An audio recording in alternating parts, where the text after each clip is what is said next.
pasti akan membawa angin segar untuk Geek Fam sendiri. Karena untuk di awal-awal, di early, mereka butuh 1 atau 2 kali Iron Hook. Mereka bisa dapetin lubang dari sana untuk menciptakan yang namanya snowball. Oh, tapi fail.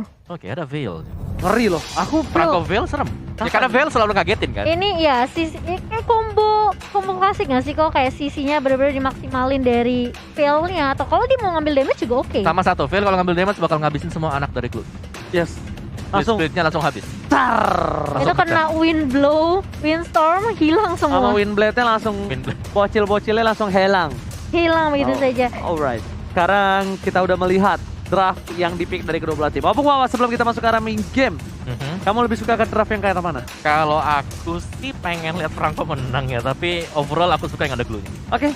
Momo-chan, Yep.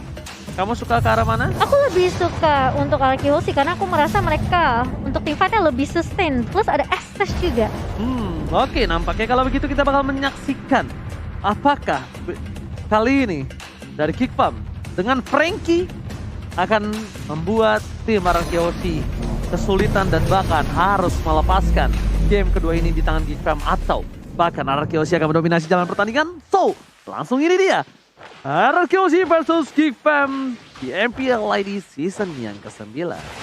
Yep, kita melihat R7 udah cukup low di area bawahnya. 1v1 dengan Miles kali ini.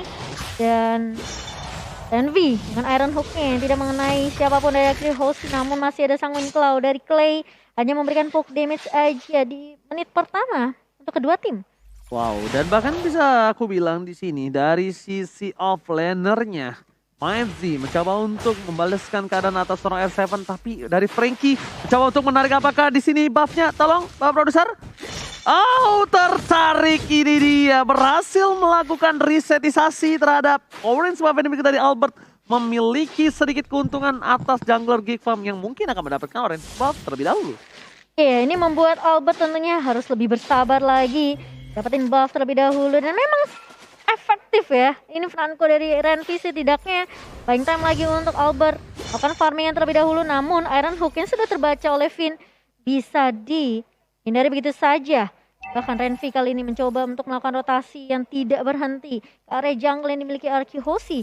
Bahkan kalau kita ngeliat Geek Fam bermain dengan cukup sebenarnya pasif juga sih. Mereka nunggu Iron Hook yang benar-benar connect dari Renvi-nya. Wow. Melihat seperti itu, nampaknya Skylar tidak akan di cover terlalu banyak, lebih direlakan begitu saja, dan Turtle-nya tentunya sudah menuju ke arah lane of down. Renvi is coming bersama dengan Skylar, tapi lihat di depan sana ternyata ada 3 player dan almost Renvi nggak berhasil mendapatkan satu tarikan maut. Skylar flicker yang cukup tepat, tapi ternyata Julian bersama dengan kawan-kawan akan ditukar dengan satu buah Turtle dengan King yang tidak berhasil. Masih di tangan Arkeosi keuntungan kali ini, lihat Windblade, dan juga kali ini Renvi masih belum berhasil menarik. Dan kalau aku bilang, King di atas tadi yang terlalu lama membuat kerugian cukup banyak. Ya banyak sih, karena mereka ke delay ya. Mereka gak dapetin objektifnya tadi. Karena waktu si Swan lagi nendang dengan corrosive strike-nya, wow, oke. Harus ke pick off sedemikian rupa. Maksudnya adalah waktu dia nyerang, dia gak dapetin level 4. Dia belum punya Tone of Path Memory. Beda cerita kalau tadi udah ready untuk Tone of Path Memory-nya. Oh, tertarik Clay di depan sana, tapi ternyata masih ada Purify. Masih bisa diselamatkan dari ganking yang dilakukan oleh para pemain dari tim Geek Fam. Karena damage juga masih belum terlalu maksimal. Sedangkan Julian mencoba untuk farming, mengejar ketertinggalan atas seorang Albert yang memiliki satu level di atas dari seorang Julian Lamucan. Sementara kali ini Renvi bakal coba berfokus terlebih dahulu, mungkin bakal nge-baby Swan kali di area atas. Dan R7 berhasil mengusir pergerakan dari Miles kali ini di area bawahnya. Arkeosi, mereka belum terlalu ada permainan yang cukup agresif. Geek Fam juga masih menunggu inisiasi yang baik tentunya dari Iron Hook Renvi kali ini. So, ini bakal menjadi early yang cukup pasif dari kedua tim. Apalagi kita tahu dari Albert sendiri, ini kemungkinan besar dari jungle-nya bisa aja diganggu sama Renvi. Di reset lagi seperti menit-menit awal tadi. Oke, saking respect-nya 3 pemain dari tim Arkeosi, mereka sebelum ke arah top lane aja, dia muternya jauh banget. Dia muternya dari tengah, karena di bus yang belokan ini, itu bisa ada Renvi atau Vince, dan langsung coba ternyata di commit, berhasil mendapatkan PJN, lewat ke arah yang salah, baru dibilangin, ngelewat di sana, langsung hilang di telan bumi, tak tersisa. Sedangkan Skylar mencoba untuk memberikan sedikit damage. Spray down, tapi ternyata dia memilih untuk memberikan roket, melakukan clear minion, nampaknya belum berhasil dan plating yang dilakukan Julian cukup baik, menghilangkan seluruh gold yang dimiliki dari tim RRQoC di area top lane. Iya, ini Skylar memang agak sedikit terganggu oleh pergerakan yang dibawa oleh Jigfam, namun Julian masih bisa untuk mendapatkan satu buah kumang di area atas dan Clay pun sepertinya bakal harus bermain agak sedikit sabar kali ini di area mid-nya. Ini Vince-nya bareng sama Renvi terus ya. Karena mereka mau mainin kombonya. Betul, Bloodhound langsung kena wind blow juga, langsung di-punish dengan adanya windstorm. Tapi sejauh yang kita melihat bahwa dari RRQoC dan juga Geekfam, mereka masih tetap santai. Mereka masih tetap bermain secara objektif. Dan seperti ini, untuk objektif pelan, RRQoC nanti mereka yang akan pegang kendali masuk ke mid game. Intip dikit dari item build-nya juga, Clay sudah punya Clock of Listening. Sedangkan untuk dari sisi Geekfam, mereka butuh sesuatu sih. Mereka butuh mid lane-nya agar lebih cepat kaya juga. Dan akhirnya sudah mulai nyusul buat Vince-nya. Oke, Vince-nya udah mulai mencoba untuk menyusul kali ini. Berbeda dengan di game yang sebelumnya, Lilianya yang tidak dikasih permainan. Tapi lihat ternyata shutdown akankah diamankan dengan shotgun yang luar biasa. Pipin, tapi lihat Purify Gaming respect terhadap para pemain dari tim Geekfam yang memiliki crowd control yang cukup besar. Membuat Pipin berhasil hidup. Di depan sana Skylar mencoba untuk melakukan satu buah spray down yang bisa kita bilang adalah sebuah keuntungan mendapatkan turret. Bukan platingannya lagi, tapi ternyata Vince di depan sana tertampar. R7 tercari, Bloodihan telah dikeluarkan, tapi nampaknya R7 harus kehilangan poin di area tengah. Iya, karena dia sudah mulai kelihatan juga di area MF dan bahkan kali ini Julian dengan tahun terusnya mencoba untuk mencari ke arah Abed, tapi ini bakal menjadi suatu war yang agak sulit ketika ada Estes yang selalu nempelin, memberikan heal terus-terusan. Ini bakal jadi PR yang kedua untuk Geekfam. Gimana caranya mereka nge-shutdown Vin terlebih dahulu mungkin nantinya. Benar, jadi satu momen yang sudah didapatkan tadi oleh Geekfam adalah mereka bisa langsung masuk menyerang dengan menggunakan Bloodihan yang dimiliki oleh Rango. Tapi itu pun harus dengan posisi bahwa Renvi udah siap banget. Dia harus bisa membuka, dia harus rela untuk ngebadanin semua damage dari RRQoC. Dia kayak hit or miss ya. Kalau memang hit, dia bisa komboin sama Vince-nya. Tapi kalau miss, dia harus siap-siap terpanik balik. Oke, spray down dikeluarkan di depan sana. Langsung ada Lancelot, tapi ternyata Julian tertabrak. Benjol dan tertarik. Masih bisa di-heal oleh seorang Pipin. Berhasil menyelamatkan suara Skylar dan bahkan kehilangan turret di bottom lane. Ter-outplay sepertinya permainan dari tim Geekfam di bottom lane yang harusnya diuntungkan Geekfam. Jadi kerugian yang sangat-sangat tidak adil. Dan bahkan aku ngelihat dengan permainan yang dibawakan RRQoC sampai menit ke-7 ini, mereka hanya peduli dengan objektif turret. Mereka nggak mau terlalu overcommit. Dengan adanya war mungkin seperti yang tadi, Skylar masih bisa bertahan, masih bisa survive di area bawahnya dengan bantuan dari Vin. Dia bisa aja nyulik ke arah Renvi, tapi dia nggak mau. Dia lebih pikirin oke, amanin turret objektif, dapetin turtle, coba untuk kandangin Geekfam nantinya, baru mereka siap untuk war 5 lawan 5. Oke, tapi di depan sana Renvi, R7 mencoba untuk menangkapnya. Nampaknya Julian, hati-hati tidak boleh terlalu overcommit.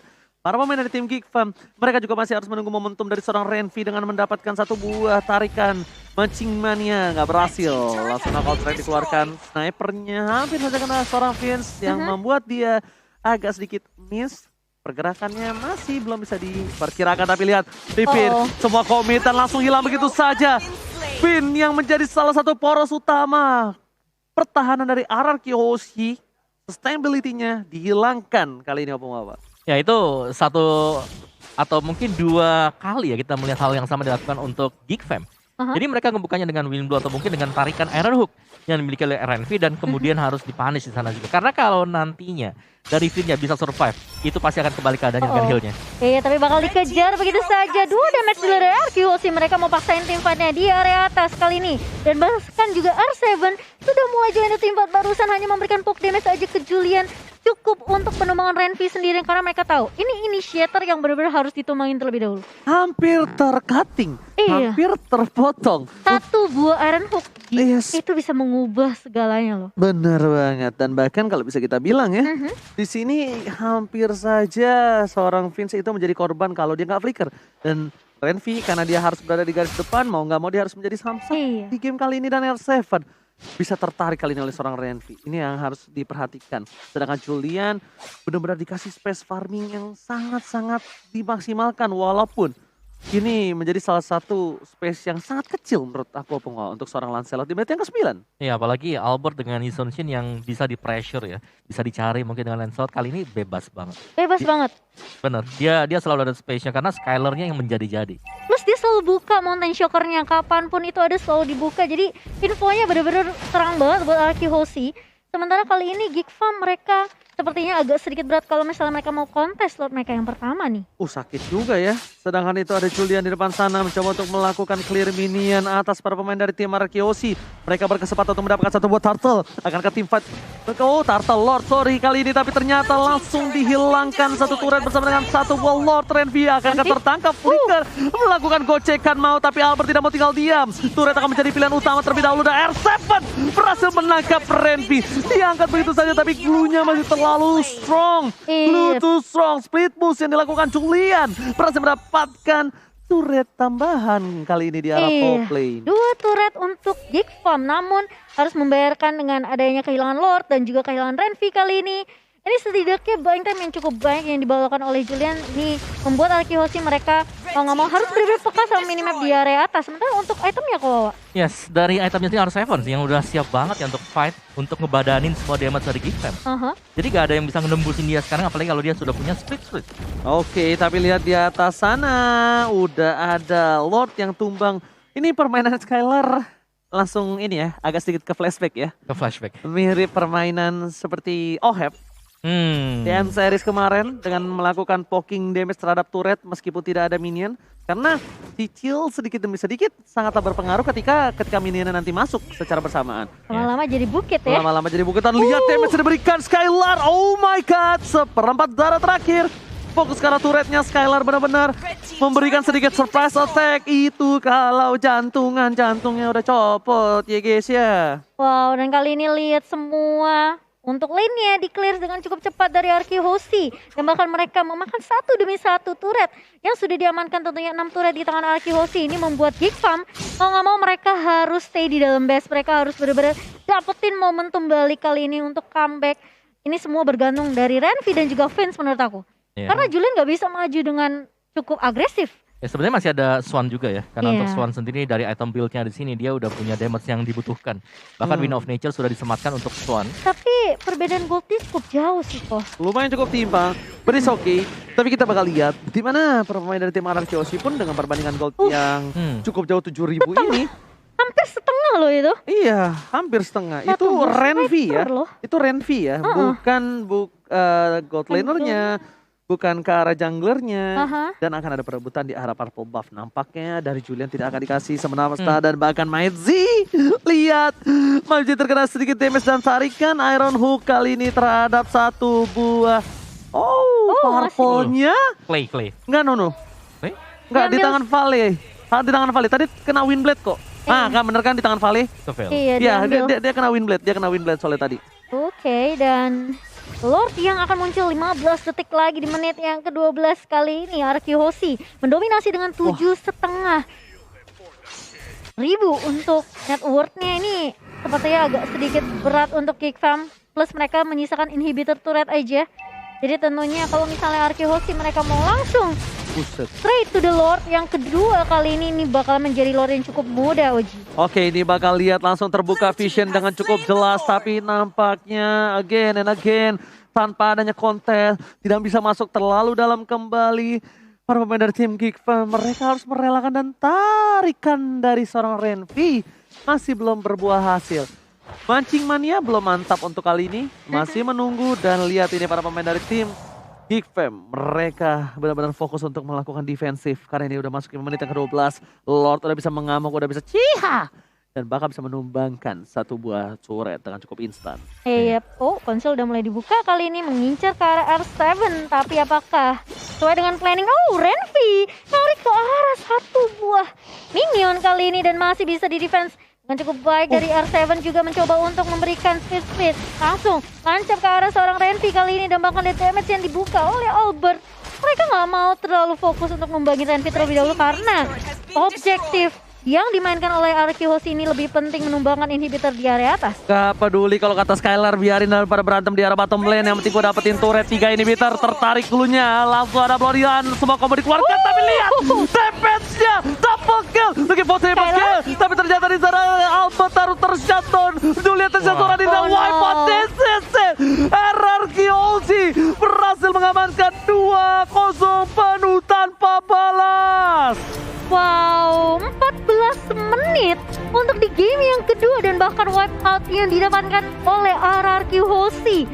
Melihat permainan yang lebih mendominasi aku bilang di game kedua, karena aku merasa meskipun dari Renvi-nya ya udah coba untuk ngegangguin jungle, Bener. tapi aku nggak ngeliat permainan yang